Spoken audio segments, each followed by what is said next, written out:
చటేశ్వర్ పుజారా అన్ని forms of cricket నుంచి retirement announce చేశాడు. ఇన్ఫాక్ట్ తను టెస్ట్ లో రిటర్న్ కోసం చాలానే ట్రై చేశాడని చెప్పుకోవాలి, బట్ ఇట్ డెంట్ వర్క్అవుట్. అలా అని అతని కెరీర్ ఏమైనా తక్కువ అంటే అతని పేరు వినంగానే మనకు గుర్తొచ్చేది ఆస్ట్రేలియా టూర్ గాబాలో మనం గెలిచిన మ్యాచ్. ఆ లాస్ట్ డే అందరూ రిషబ్ పంత్ కొట్టిన 4 మన విన్నింగ్ మూమెంట్స్ గుర్తున్నాయి, కానీ ఆ రోజు మొత్తం పుజారా తిన్న దెబ్బలు మాత్రం ఎప్పటికీ మర్చిపోలేం భయ్యా, కరెక్ట్గా ఆలోచిస్తే. తన టీంలోకి వచ్చే టైంకి డ్రావిడ్ ఆల్మోస్ట్ తన రిటైర్మెంట్కి దగ్గరలో ఉన్నాడు. So somebody has to replace Dravid. మరి డ్రావిడ్ అంత పెద్ద షూస్ ఫిల్ చేయడం అంత ఈజీనా? But still Pujara did his best. డెఫినెట్గా he left a mark on Indian cricket.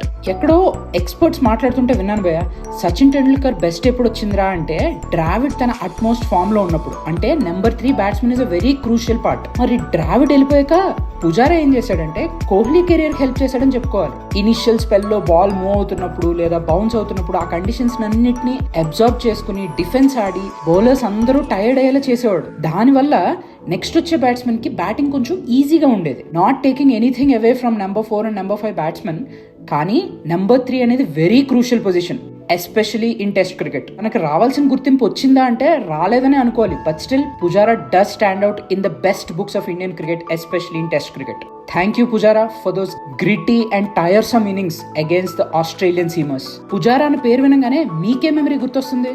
Do mention in the comment section. Thank you.